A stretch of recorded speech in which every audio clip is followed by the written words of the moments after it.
Baiklah, Assalamualaikum warahmatullahi wabarakatuh. Perkenalkan, nama saya Nufsan Fatin. Saya dari kelas 3 APP-APK. Di sini saya ingin mempresentasikan tentang strategi pembelajaran, pendekatan pembelajaran, metode pembelajaran, taktik atau teknik pembelajaran, serta model pembelajaran. Nah, kali ini saya akan membahas yang pertama, yaitu strategi pembelajaran. Apa sih strategi pembelajaran itu?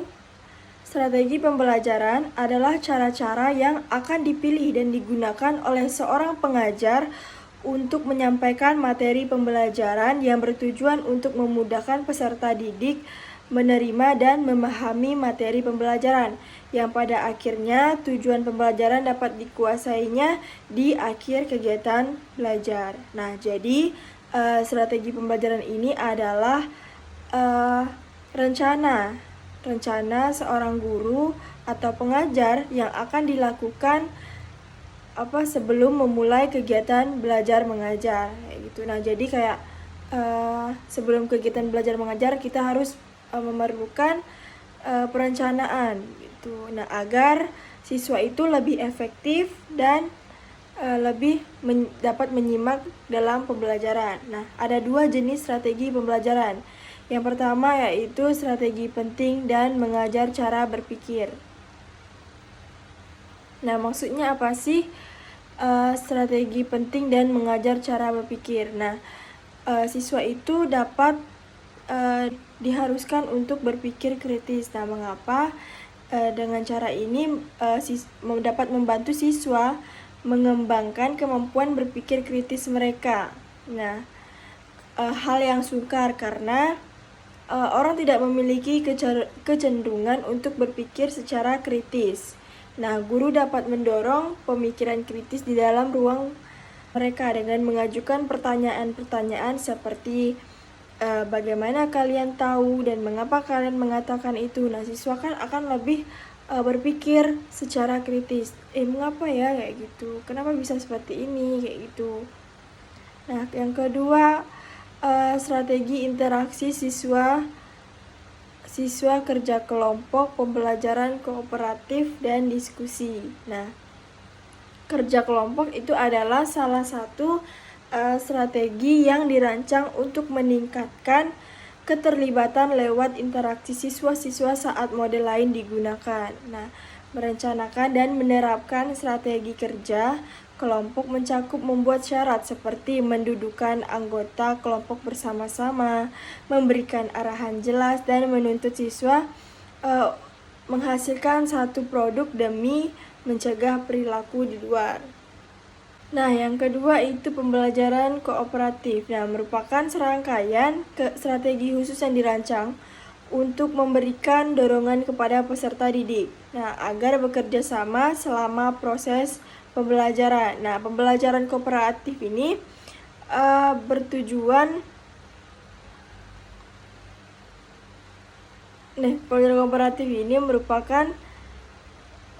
kooperatif ini bertujuan untuk memotivasi siswa agar lebih aktif dalam melaksanakan pembelajaran. Nah, melalui pembelajaran kooperatif, siswa dapat bekerja sama dan saling tolong-menolong dalam memahami materi dan tugas belajar yang dihadapi.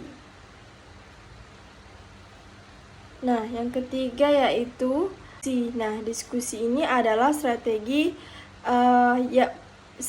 pengajaran yang melibatkan siswa untuk berbagi ide tentang satu topik umum. Nah, banyak diskusi ini. Ada diskusi kelas, diskusi kelompok kecil, terus ada diskusi panel. Nah, seperti itu. Pendekatan pembelajaran. Nah, pendekatan pembelajaran ini titik tolak atau sudut pandang kita terhadap proses pembelajaran yang merujuk pada pandangan tentang terjadinya suatu proses yang sifatnya masih sangat umum. Di dalamnya mewadahi, menginspirasi, menguatkan, dan metode pembelajaran dengan cangkupan teoritis tertentu atau prinsip cara memandang dalam menentukan kegiatan. pembelajaran. Nah, macam-macam pendekatan pembelajaran yaitu yang pertama pendekatan individual.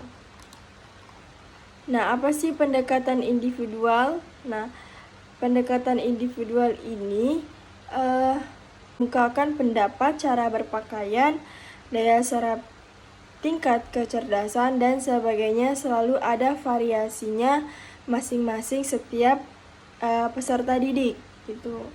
Nah, memang perbedaan individual anak didik tersebut memberikan wawasan kepada guru bahwa strategi pengajaran harus memperhatikan perbedaan anak didik pada aspek individual ini.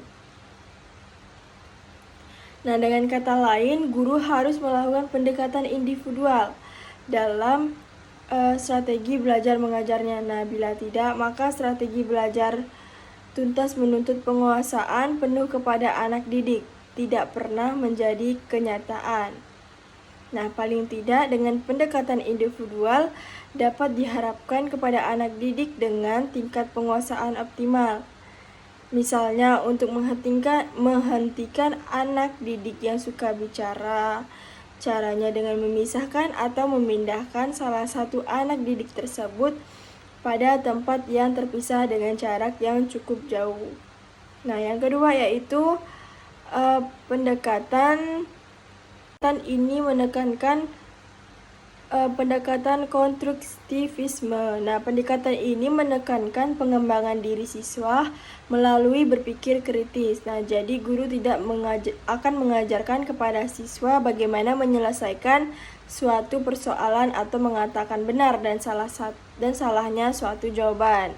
Nah, jadi pendekatan ini guru ini harus dapat mengajarkan kepada siswa dengan cara bagaimana menyelesaikan suatu persoalan, kayak pendekatan yang kerja kelompok. Jadi nanti siswa itu diberikan suatu soal. Nah, jadi siswa itu dapat menyelesaikan melalui proses berpikir kritis gitu. Nah, yang ketiga itu pendekatan konstekstual. Nah, pendekatan pembelajaran yang mengaitkan materi pembelajaran dengan situasi dunia nyata siswa. Nah, maksudnya ini pendekatan ini siswa ini dapat berpikir bagaimana sih misalkan kayak apa sih yang ada di sekitar kalian. Nah, seperti ada kambing, nama-nama hewan yang ada di sekitar kalian yang herbivora, yaitu yang makan tumbuhan. Nah, itu kayak yang mengaitkan materi pembelajaran dengan situasi dunia nyata siswa. Nah, terus ada pendekatan deduktif. Nah, pendekatan ini pembelajaran yang berpangkal dari hal yang bersifat umum lalu diarahkan yang bersifat khusus. Nah, pendekatan ini adalah kebalikan dari pendekatan induktif. Nah, deduktif adalah cara berpikir yang bertolak dari pernyataan yang bersifat umum kemudian menarik kesimpulan yang bersifat khusus. Nah, oleh karena itu pembelajaran dengan pendekatan deduktif ini sering disebut pembelajaran tradisional, yaitu guru memulai dengan teori-teori dan meningkat ke penerapan teori atau contoh. Tuh. Nah, pembelajaran dengan pendekatan deduktif ini menekankan pada guru mentransfer informasi atau pengetahuan kepada siswa. Nah, yang kelima, pendekatan pemecahan masalah.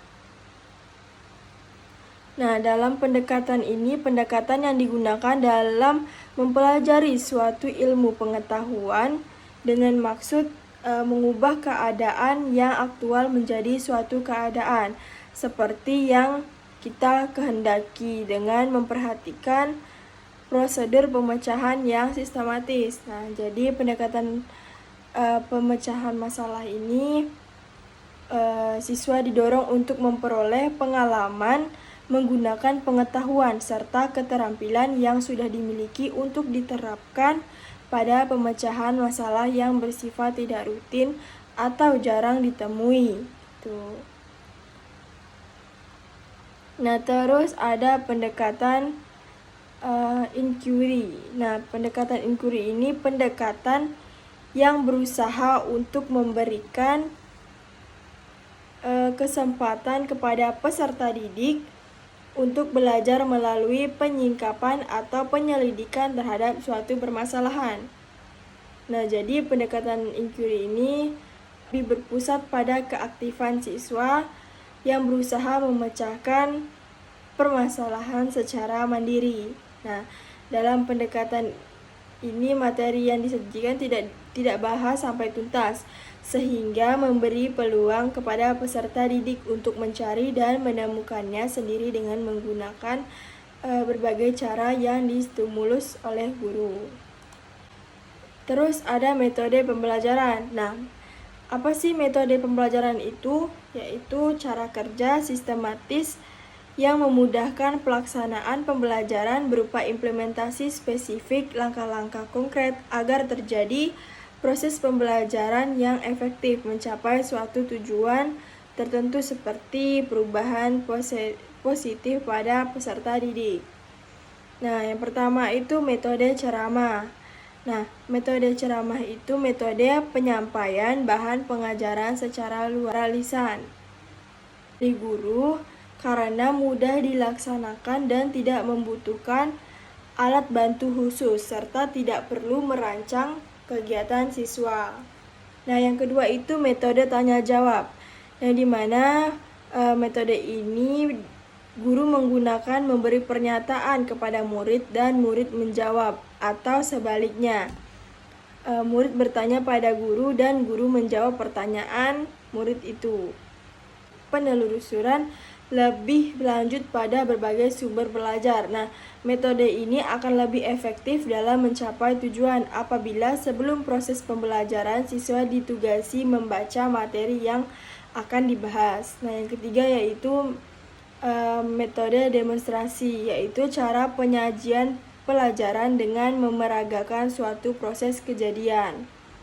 Aplikasikan dengan menggunakan alat-alat bantu pengajaran seperti benda-benda miniatur, gambar, terus perangkat alat laboratorium dan lain-lain.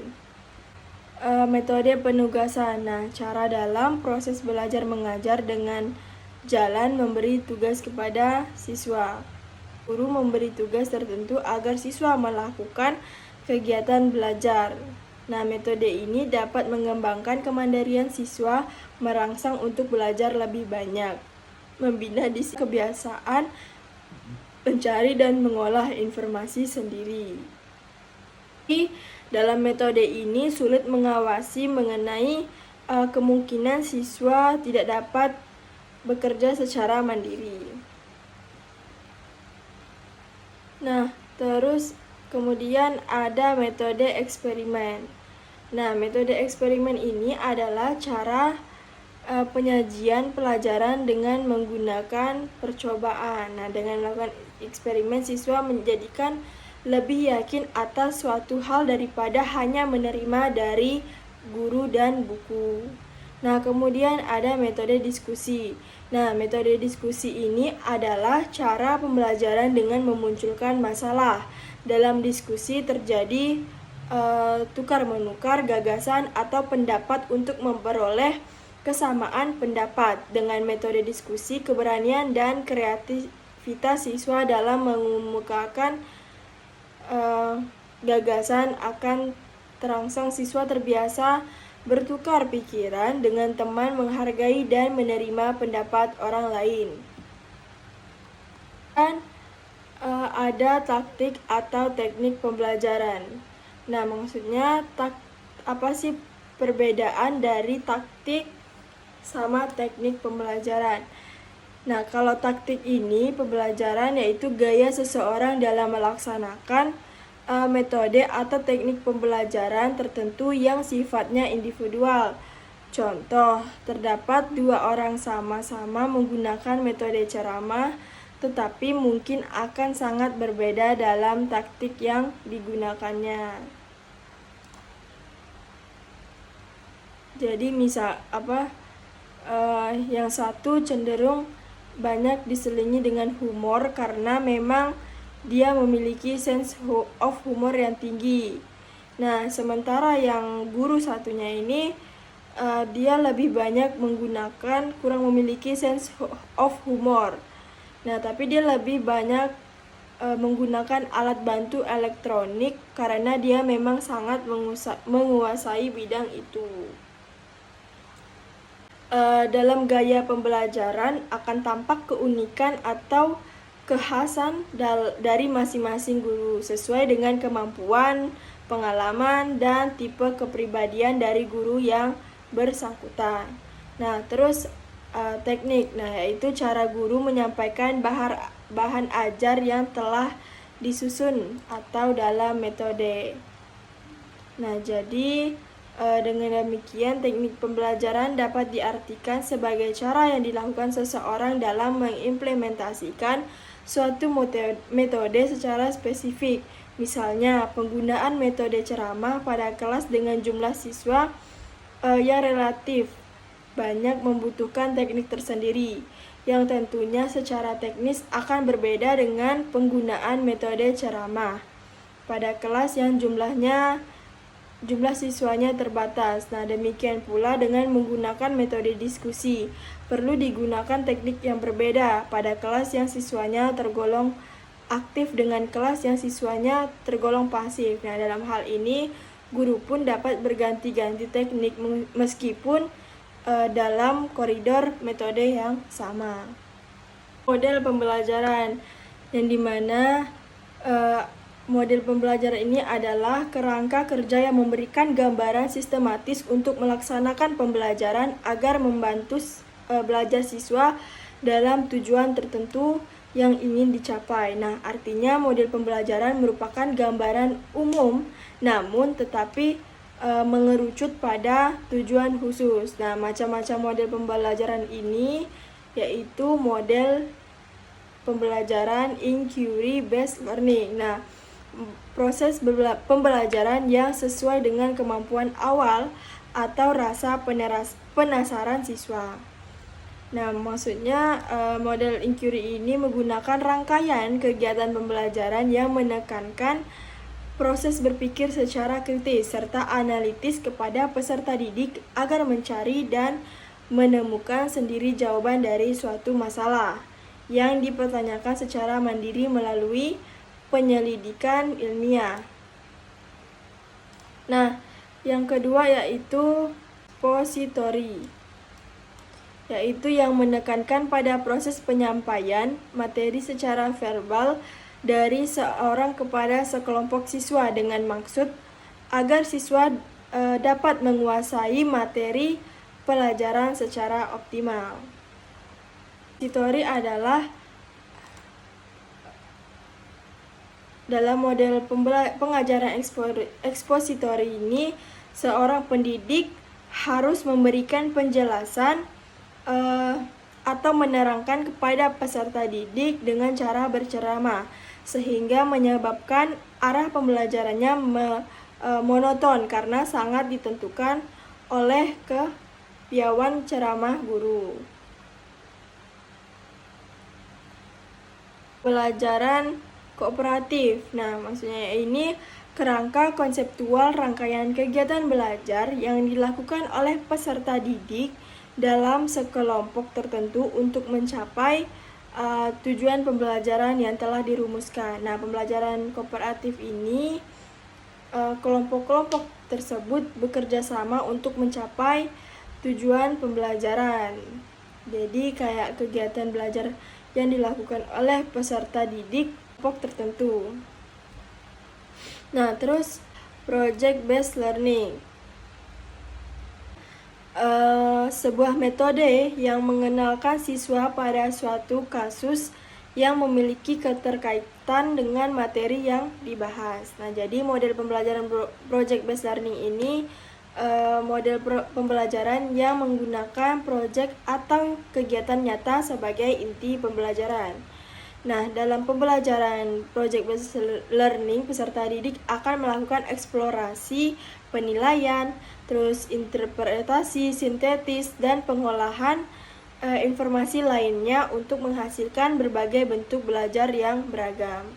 Ada model pembelajaran tematik. Nah, suatu kegiatan pembelajaran yang mengintegrasikan materi beberapa pelajaran dalam suatu tema atau topik pembahasan sesuai dengan kebutuhan lingkungan peserta didik yang akan menjadi lahan dunia nyata bagi dirinya. Jadi, pembelajaran tematik ini mempunyai beberapa prinsip, yaitu bersifat konstekstual atau berintegrasi dengan lingkungan. Bentuk belajar dirancang agar peserta didik menemukan tema, terus juga efisiensi terdiri dari beberapa pelajaran sekaligus. Jadi rangkaian aktivitas pembelajaran yang menekankan pada proses penyelesaian masalah yang dihadapi secara ilmiah. Nah, pemecahan masalah ini menjadi langkah utama dalam model pembelajaran. Nah, mungkin sekian yang saya bisa sampaikan. Mohon maaf jika saya ada kesalahan dalam perkataan, dalam perbuatan saya. Semoga apa yang saya sampaikan dapat bermanfaat bagi semua orang. Wassalamualaikum warahmatullahi wabarakatuh.